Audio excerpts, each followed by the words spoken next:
September 23rd, 2017, Kalia McNabb was born. Her parents are Christopher Michael McNabb and Courtney Marie Bell. But who are these parents? Who are the people who brought this beautiful, precious baby into the world? Well, Christopher Michael McNabb was born March 23rd, 1990, in Cartersville, Georgia, which is northwest of Atlanta.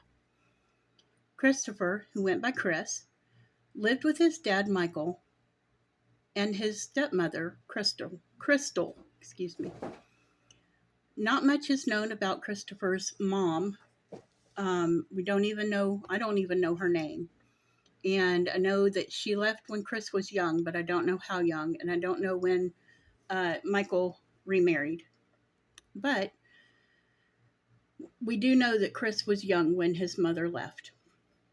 Michael McNabb, Christopher's dad, was a hard worker and did not want his son to do without. So he tried very hard to provide everything that Chris could want or need. But by the time Chris was in his teens, he would begin living a life of crime and had the attitude that he could do whatever he wanted whenever he wanted to. When Chris was 14, he was involved in an altercation that ended when the police were called, but no charges were filed. Then at 15, Chris got into trouble again. This time he broke into a home and stole several items, but he got caught and was charged with criminal trespass and possession of stolen property. But once again, no charges were filed. During this time, Chris would run away often, for several days at a time. His father would call the police, and the police would often find Chris in a local hotel or motel, doing drugs. When at home, Chris would be disruptive, disrespectful, and disobedient, and would steal from his dad and stepmom. At one time, Chris stole $7,000 worth of jewelry that belonged to Crystal to allegedly feed his drug habit. He was very aggressive at home, and this resulted in the police being called several times. On one occasion, Chris attempted to steal a pack of cigarettes from his sleeping dad, who had fallen asleep after work on the couch. But Chris's dad woke up while Chris was trying to steal the cigarettes from him, and a fight ensued. The police were called after Chris punched a hole in a wall because of his anger. When the police got to the home, Chris tried to turn the situation around and blame his dad. But the police weren't buying it. Chris also told police at one point that his father had beat him with a belt and had hit him 20 times. But when the police asked to see the evidence of this attack, Chris couldn't provide any. On June 7, 2007, when Chris was 17 years old, he was involved in his first big crime. He was walking past a car dealership and he saw a white Ford pickup truck that was behind the gate. And he decided that was the truck that he wanted. But instead of trying to get the truck by legal means, he climbed the fence, hot-wired the truck, and drove through that fence. He was caught shortly after that and charged with criminal trespass, damage to property, and theft by taking.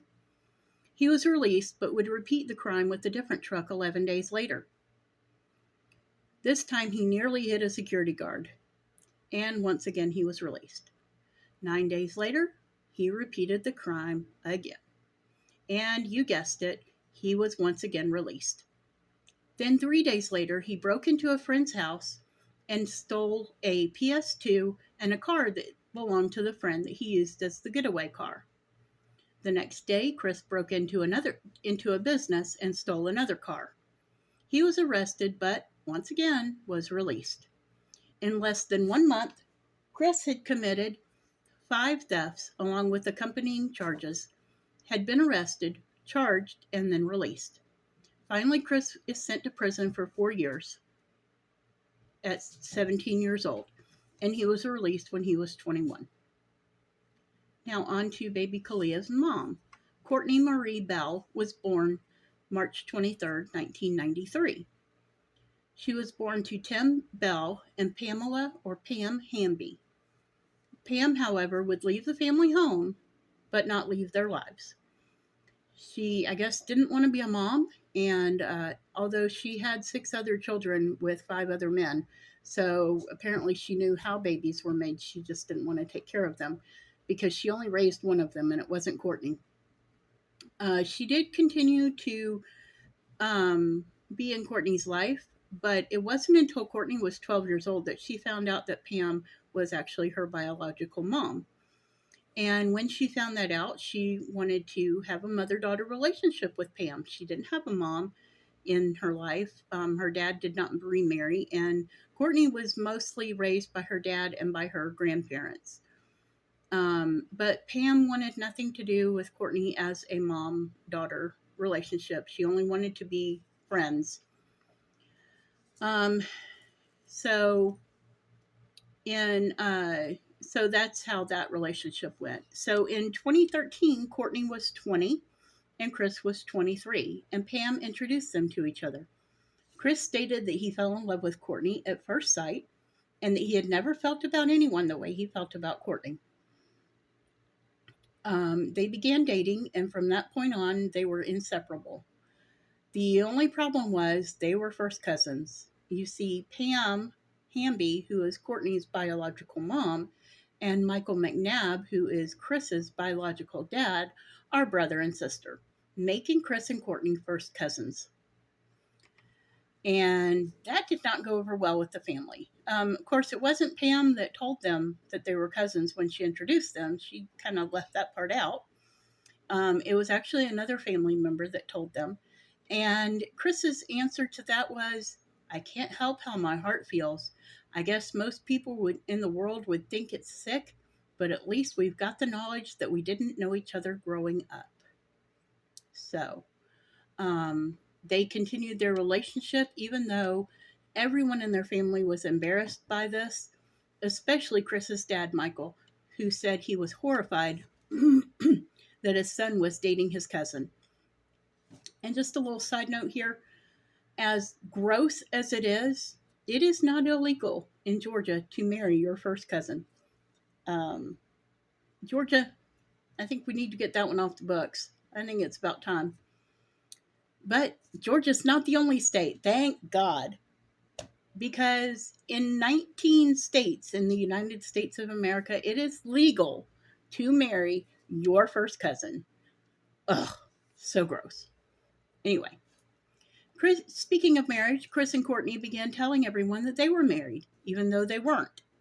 And even though they weren't legally married, they did begin to have children. A year after meeting, Courtney became pregnant with their first child, a daughter that they named Clarissa. Courtney had hoped that by starting a family, Chris would settle down, but it didn't do anything to help Chris settle down. In fact, he became abusive. I don't know if he had been abusive before that, but he was abusive once she became pregnant.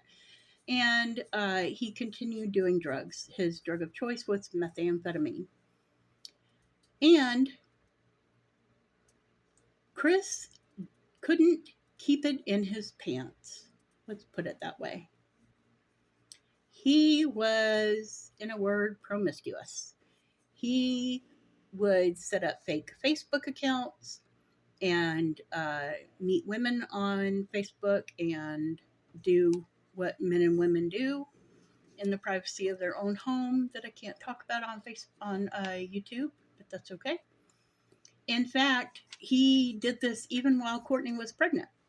And one of the girls or women, I should say, that he had a relationship with was named Danielle. And Courtney found out about it. And Courtney fought this girl in a physical altercation while she is pregnant. Yep. Can't make this stuff up, guys. Chris is known to have even had a secret Facebook account that he used to talk to Pam Hamby, Courtney's mom.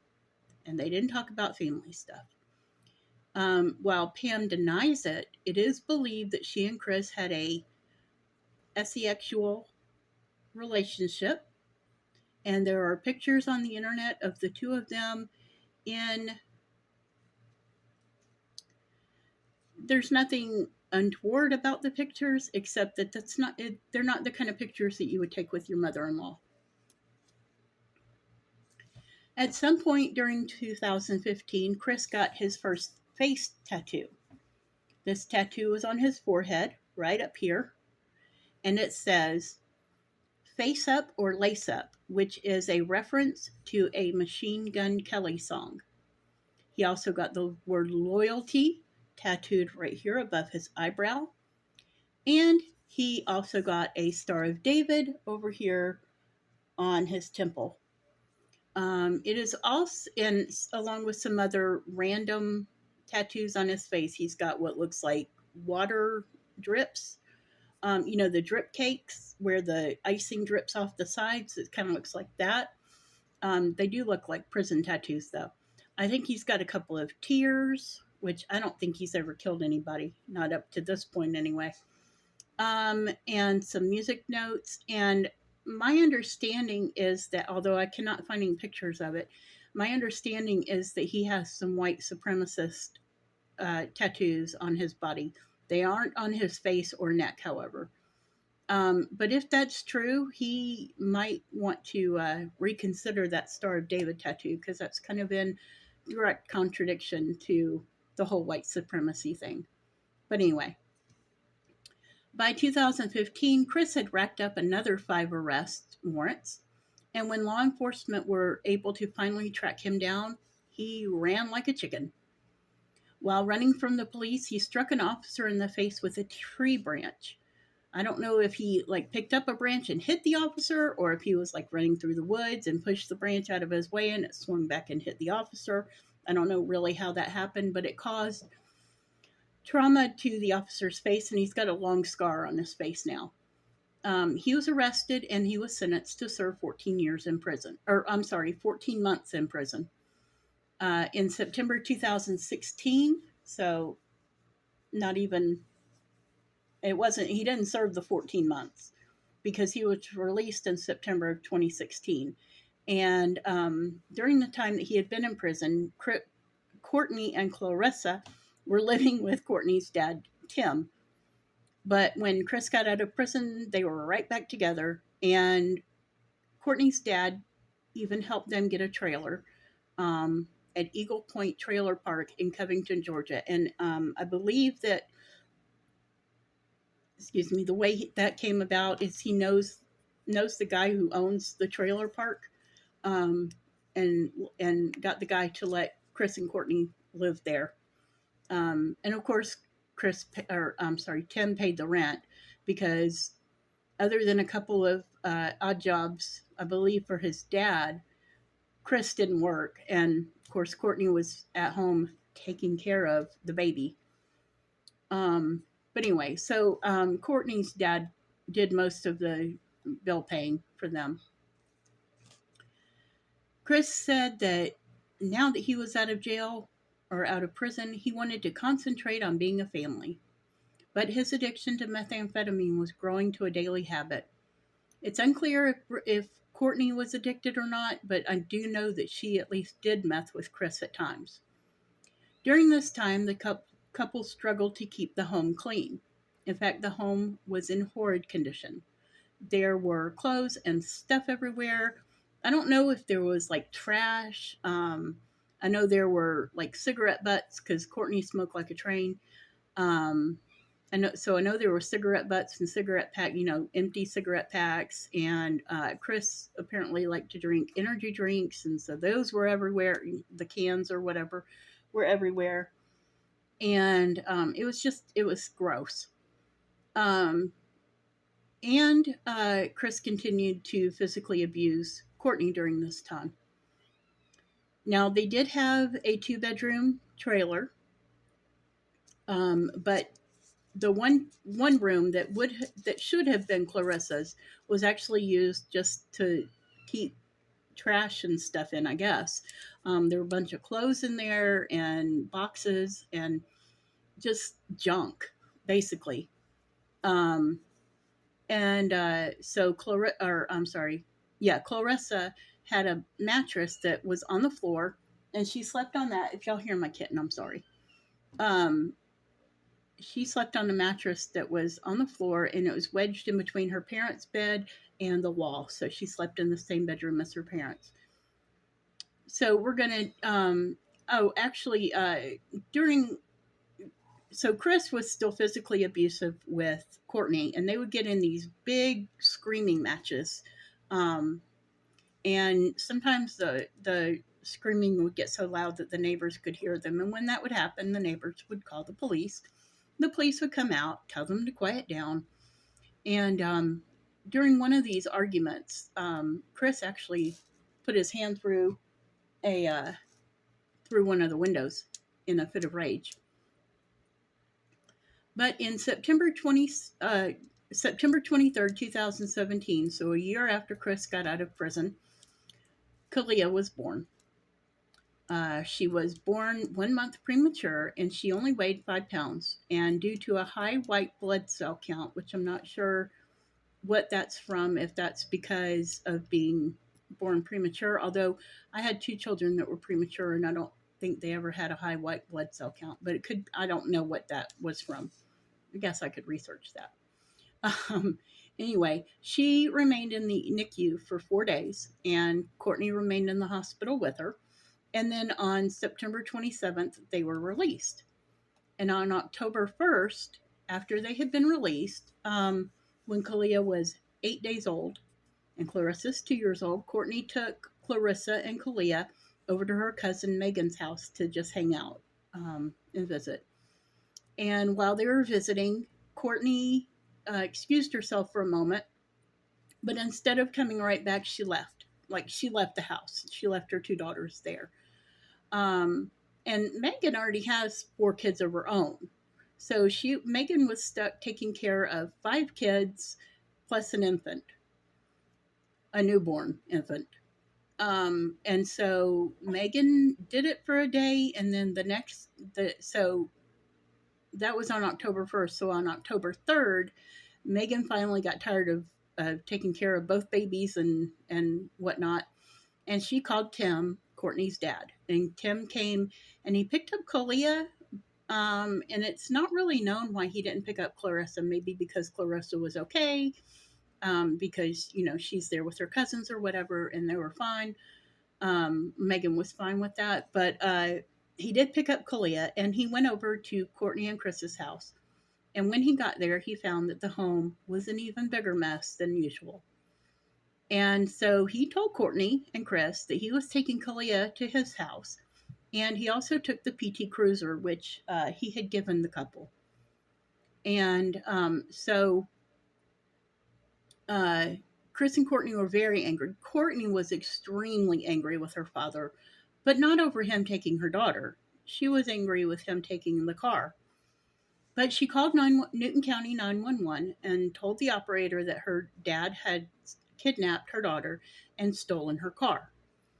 And as she's talking and the truth comes out, I don't know that she ever told the 911 operator that she had abandoned her baby for 2 days at her cousin's house, but she did tell the 911 operator that her dad had kidnapped the baby.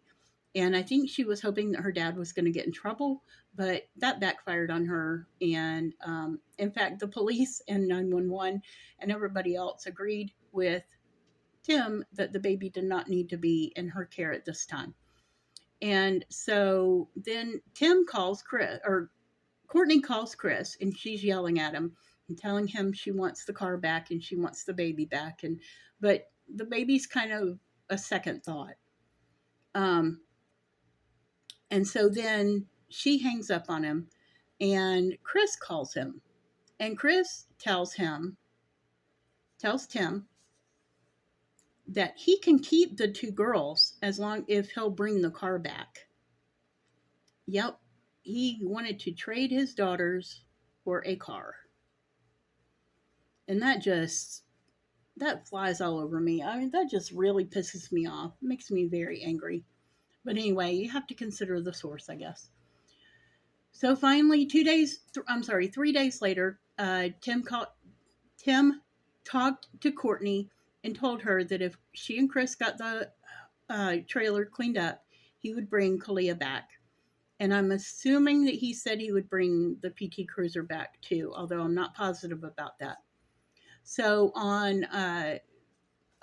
or I'm sorry, 3 days later, finally, Courtney calls. So on October 6th, Courtney calls Tim to tell him that the house is cleaned up and he can bring the baby back. And so Tim returns Kalia to her parents, and I guess they had Courtney by this. Well, I know they had Courtney by this time. They had her back. So Tim returns Kalia to her mom and dad on October 6th, 2017, and that would be the last time that Tim would see Kalia alive. Because on October 7th, 2017, at about 10:30 in the morning, Courtney called Newton County Police to report that her 2-week-old baby was missing.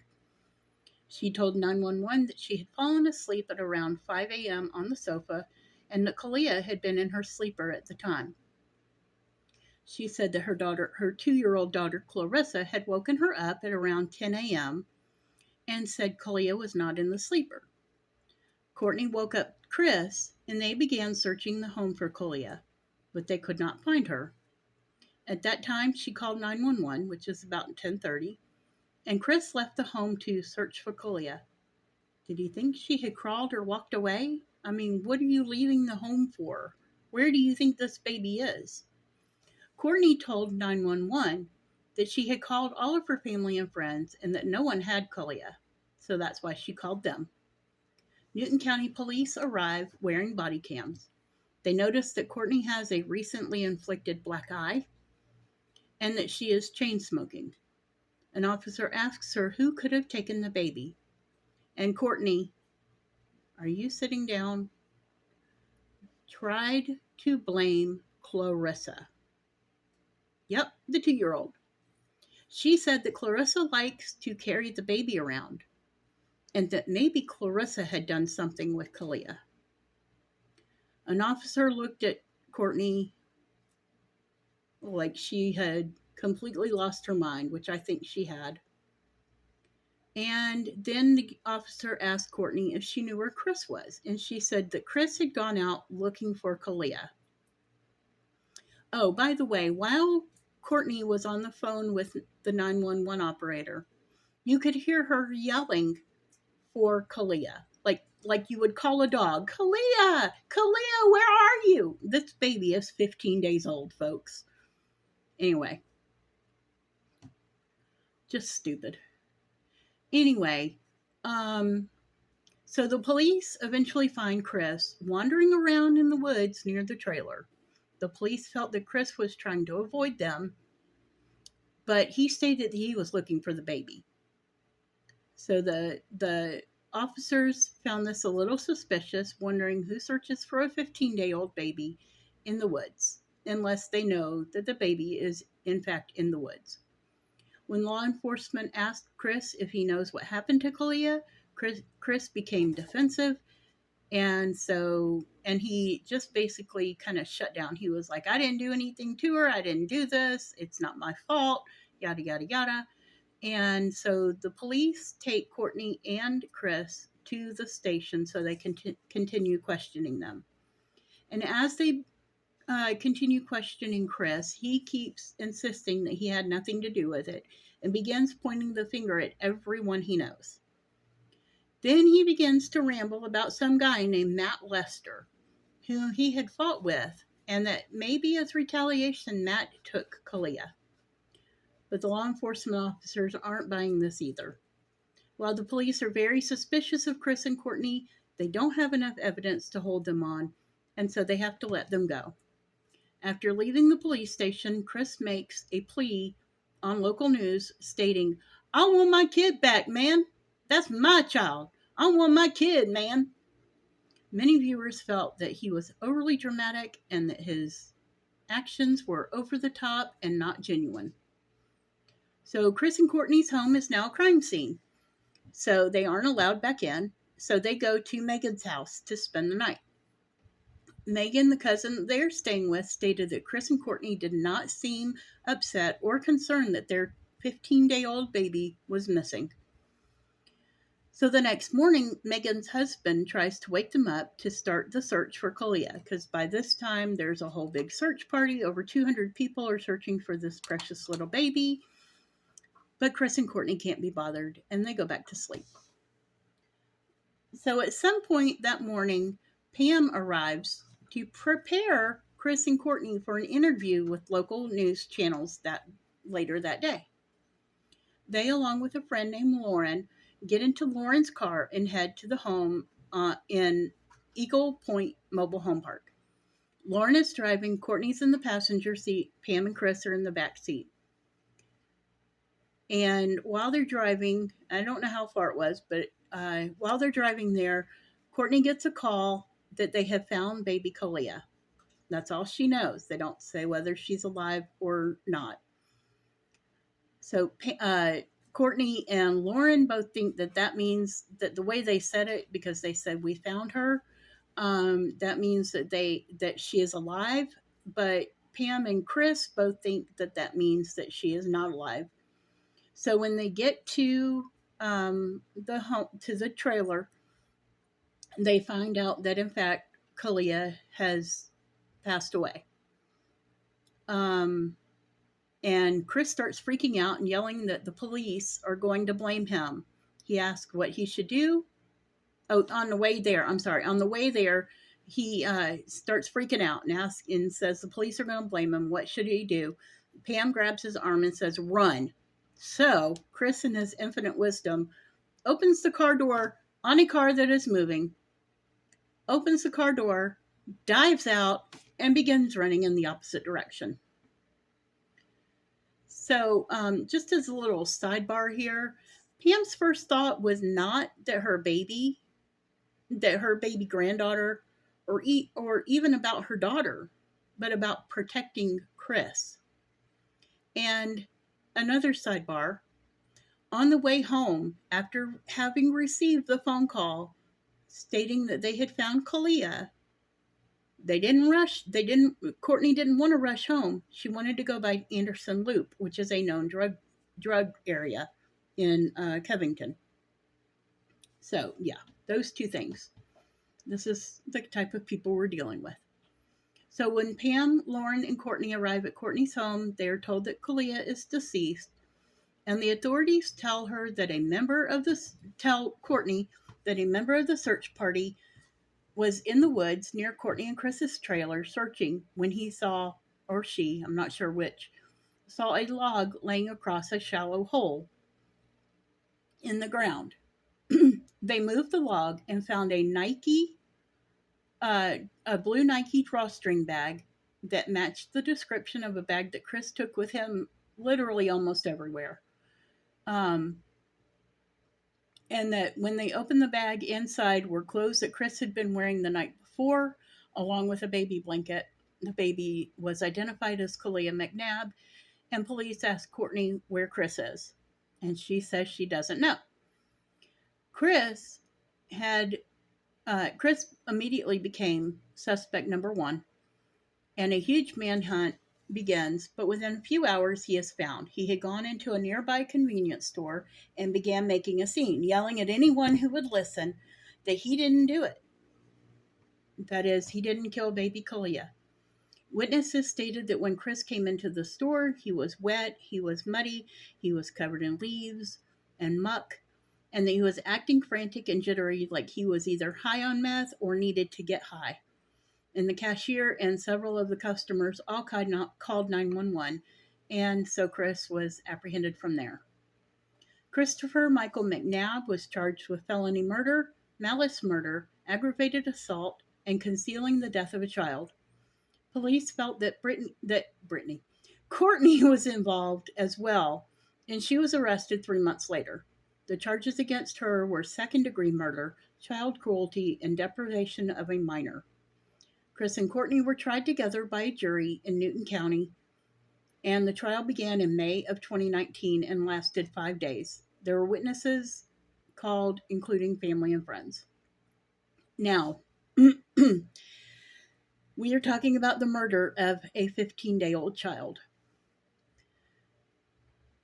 Her death was horrible. And I am going to go into some detail about it. But what I will do, I'm going to tell you right now that I am going to give you details about what the medical examiner found in the autopsy results. If you want to skip this part, by all means, skip it. What I will do is I will raise my hand like this, and I'll let you know that I'm done talking about the autopsy reports, so that if you want to skip, you can skip ahead to where you see me raise my hand, and you'll know that you can start playing again. I understand this is not easy to talk about. It's not easy to hear. And so let's just dive in and get it over with. So Kalia suffered multiple injuries, including bruises, fractured bones, and a large cut under one eye. The cut is believed to have been caused by a sharp object, but that object is unknown. She also suffered several blunt force traumas to her mouth and the back of her head.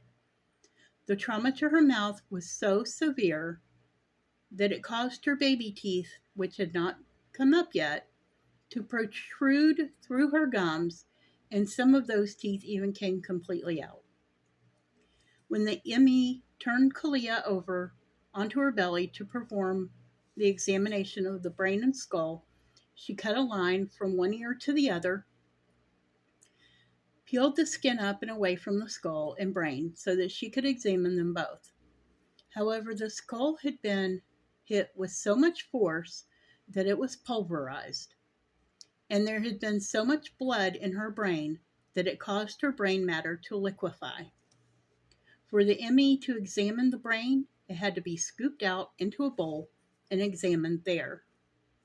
The ME stated that the condition of the brain and skull was due to repeated blunt force trauma and battering to the head. The cause of death was ruled blunt force trauma to the head, and further stated that this could only be the result of purposeful injury. In other words, it could not have been the result of an accident. The verdict and sentence. The jury deliberated for just over 1 hour, and I believe that's probably because they had to. They wanted to make it look like they at least thought about it. And they delivered the following sentences. Christopher Michael McNabb was found guilty on all counts. He was sentenced to life without parole, plus, I believe, 10 years for aggravating circumstances. Courtney Marie Bell was found guilty on all counts and charges and sentenced to 30 years to serve at least 15 in prison. And there are a couple of side notes. 1 week after Chris's arrest, but before the trial, Chris was being interviewed by a female psychologist at the county jail. And there was a glass partition in between the two of them.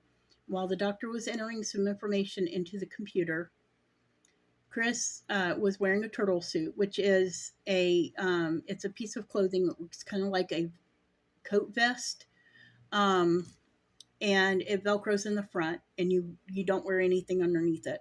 And they put that on people who are a suicide risk. So Chris was wearing this turtle suit, they call it, and while the doctor was entering this information into her laptop, Chris began pleasuring himself, and he pleasured himself to completion in front of the doctor. At the end of the trial, before sentencing, Chris was allowed to make a statement to the court, and during that statement, he tried to make an excuse for this incident, saying that because the turtle suit didn't close correctly due to it being old, his penis just slipped out, but that he did not masturbate in front of the psychologist. Another side note is that in February of 2022, Courtney's conviction was overturned due to lack of evidence against her, and she was released shortly thereafter. Chris has made several appeals. I don't know if he's exhausted all of his appeals, but all of the ones that he has made have so far been denied. And he is currently serving his life sentence in the Hayes State Prison in Tryon, Georgia. And hopefully he will never see the light of day again outside of that prison or some prison. Um, Clarissa is being, I believe, has been adopted by a family member and is being cared for by them. I don't know who that family member is, um, and I don't really know what's going on with Courtney at this point. Don't really care. I think she belongs in prison. But that is all I have for you today. That is the case of the state of Georgia versus Christopher McNabb and Courtney Bell. If you want to watch the trial, it is on Law and Crime on YouTube, Law and Crime channel on YouTube. And it may still be on Court TV. I think it is, but I'm not positive about that. But that is all I have for today. I hope these two, I don't know what I hope. I hope, I don't know. I don't know what I hope. But that's it for today. I thank you for joining me, and I hope you have an awesome day.